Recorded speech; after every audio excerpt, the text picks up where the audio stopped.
예습과 복습이 있으면 어느 쪽에 중점을 두는 게 좋겠습니다. 하나, 둘, 셋. 여러분 안녕하세요. 네, 안녕하세요. 반갑습니다. 어유 벌써 세 번째 보고 있어요.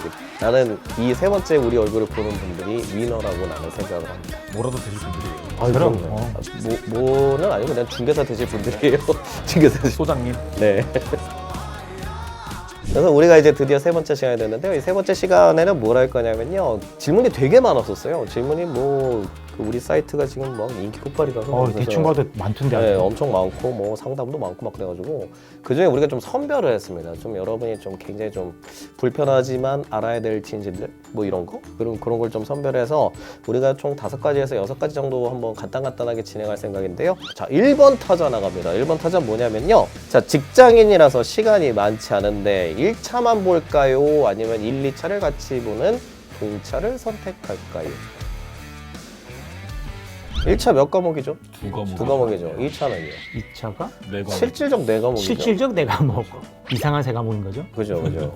일단 제가 좀 드리고 싶은 말씀은 저희가 권장을 하기는 동차를 목표로 하시는 거를 권장을 합니다. 뭐 과목이 이렇게 나뉘어져 있다고 해서 이 과목들이 아예 전부 다 따로 노는 그런 과목들이 아니거든요. 전체적으로 법 과목이 좀 많고요. 그다음에 법 논리가 일정 부분 좀 연계가 되는 그런 부분들이 많기도 하고 하다 보니까 그냥 딱 따로따로 떼어 놓는다라고 했을 때 그게 뭐 효율성을 더 많이 증대시켜주는 뭐 그런 거는 아니라고 생각을 해요. 1차를 합격하신 다음에 이제 2차를 준비를 하시게 될 때 1차만 공부했다가 그 다음에 2차만 딱 공부하게 됐어요.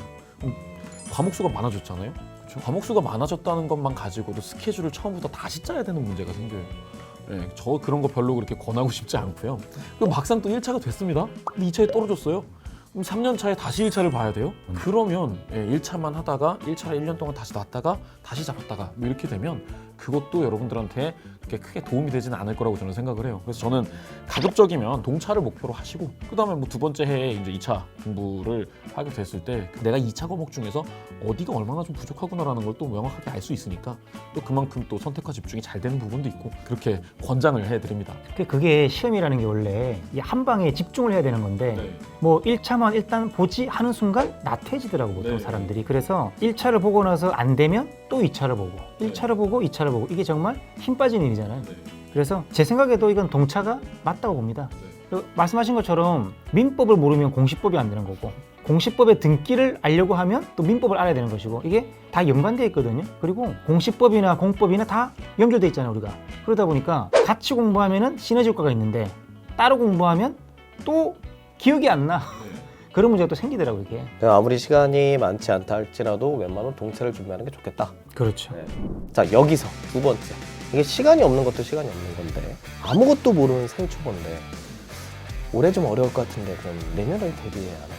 이런 것도 이제 같이 이제 논의가 될 수 있거든요. 법 알못. 지식이라는 게 태어나면서부터 가지고 나오는 사람 없고요. 누구나 다 이제 시작을 하는 단계라는 게 있는데 아무래도 뭐 관련 분야에서 뭔가를 했었던 분이 있다 그러면 뭐 그분들이 좀 유리하긴 할 거예요 아마. 근데 현실적으로 뭐 이미 뭐 변호사 활동, 뭐 법무사 활동 뭐 이런 것들을 하는 와중에 같이 준비하시는 분들이 뭐 그렇게 많겠습니까? 네, 얼마 안 되실 거예요. 그러니까 어차피 다 비슷한데 다만 조금 이제 부모님 세대 분들 중에서는 공인중개사 사무소에 좀 등록되시면서 뭐 정보도 알고 직접 거래도 좀 해보시고 뭐 이런 정도의 차이 저는 그 정도라고 봐요. 이 시험 자체는 1년 동안 열심히 준비했을 때 충분히 합격할 수 있는 시험이라는 것을 저희가 계속 강조를 드리고 있는 거고요. 1부 때부터 계속 강조드리지 않습니까? 이 절대평가. 절대평가는요. 얘라고 좀 할게요. 죄송합니다. 얘라니. 이제 막 그냥 갈구는구나 그냥. 내가 얘보다 잘해야 돼 이게 아니에요. 다른 시험은 내가 얘보다 잘해야 이겨 이건데 우리 시험은 그게 아니잖아요. 그죠? 자, 참아. 괜찮아. 그래서 됩니다. 예, 어쨌든 됩니다. 충분히 됩니다. 첫 번째 말씀드린 것처럼 직장인이라서 시간이 많지 않더라도 일단 동차를 위주로 보는 게 좋을 것이고 지금 우리가 두 번째 나온 것처럼 부동산 뭐 아무것도 모르는 생초보지만 지금 할 수 있다라는 게 두 번째인데 저도 한마디 하고 싶은데 뭐냐면 법 알못이라고 그래가지고 저 부동산 처음이다. 근데 가만히 보면 어설프게 알고 있는 지식이 더 위험하지 않나요? 그게 그 우리 속담도 있어요. 선무당에 사람 잡는다고. 그러니까 이게 개념이란 건 이해를 해야 되는데 어설프게 하니까 오해를 하고 있는 거야. 잘못된 출발점에 시작하다 보니까 더 힘들어하더라고. 차라리 아무것도 모르고 시작하는 게 더 낫지 않을까? 저는 그렇게도 생각해요. 그래서 여기서 이제 세 번째, 모르는 용어가 너무 많아서 막막한데 과연 어떻게 공부해야 하나요? 어떻게 생각하세요? 법을 처음 하는 사람들이 다 용어가 어렵지 않겠습니까? 근데 그 법이라는 게 용어를 알면 끝이 나잖아. 사실 법률 용어가 99.9%가 한자어로 되어 있고, 물론 되게 아쉽게도 법률 용어의 대부분은 일본어에서 온 거긴 하지만, 특히 이제 이 중개사에 관련된 모든 법령들은 다 이제 그런 한자어로 되어 있잖아요. 예. 요 한자 같은 것도 사실은 뭐 제가 공식법을 강의하고 있지만 지적 공부다 이런 말이 있으면 원 공부요? 지적 공부요? 공부를 지적하는 거예요? 요 지적이라는 게 땅의 호적이거든요. 그럼 공적인 부장부란 얘기거든. 땅에 관한 공적인 장부라고. 그러니까 적 공부. 그러니까 글자 하나하나를 분석하면 글자 속에 답이 있는 거지. 그렇죠. 용어를 따로 외우는 게 아니라 법학은 어떻게 보면은 물론 이제 그게 한자랑 똑같이 맞을 수 있는 건 아니지만 그래도 글자 하나하나를 분석하다 보면은 훨씬 더 이해하기가 쉬운 거라고 이게 사실은. 그래서 지, 목 그러면은 지, 땅, 목, 목적, 땅의 목적.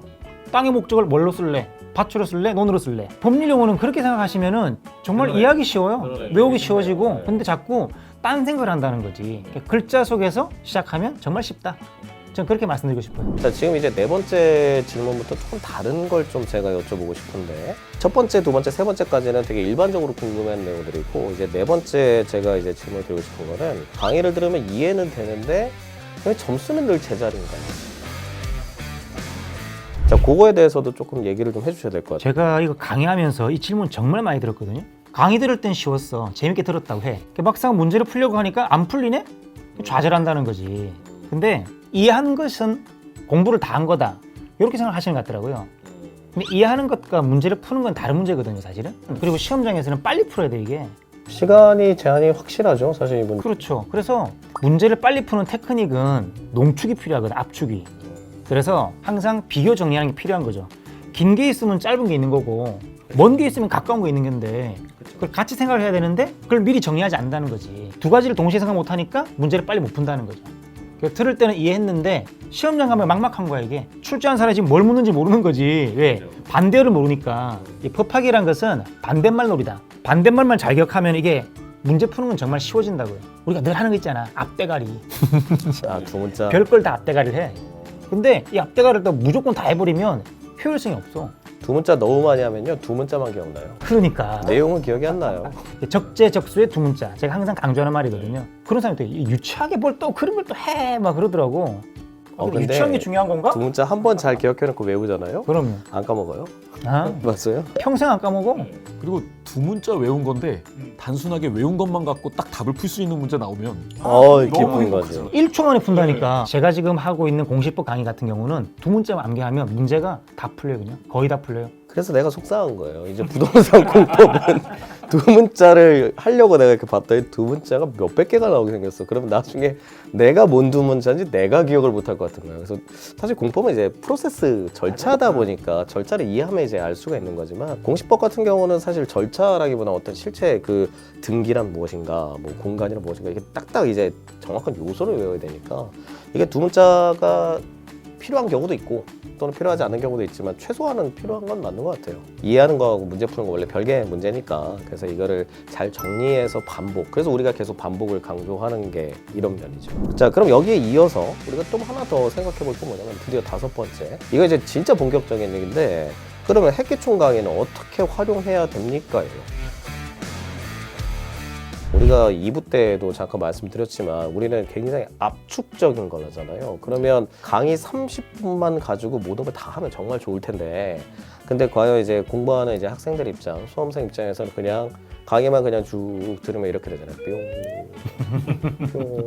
물론 이걸 10번씩 들으면 뿅뿅 갔다가 이렇게 남을 수도 있어. 우리가 좋은 패스 제도가 있지 않습니까? 우리 모두공연에서 준비한. 근데 문제는 계속 그렇게 들을 수는 없잖아. 그러면 이제 수업 전후 어떻게 해야 될 것이냐? 어떻게 생각하세요? 뭘 준비했으면 좋겠습니까? 선생님이 수업을 하는 사람 입장에서. 공부를 굉장히 효율적으로 하는 사람들이 갖고 있는 특징이 뭐냐면, 이번에 공부를 했을 때 머리에 남아있는 게 뭐고 흘러나간 게 뭔지 이거를 스스로 좀 잘 파악하는 사람들이 이제 성적을 빨리 올리고 안정적으로 고득점을 하게 되거든요.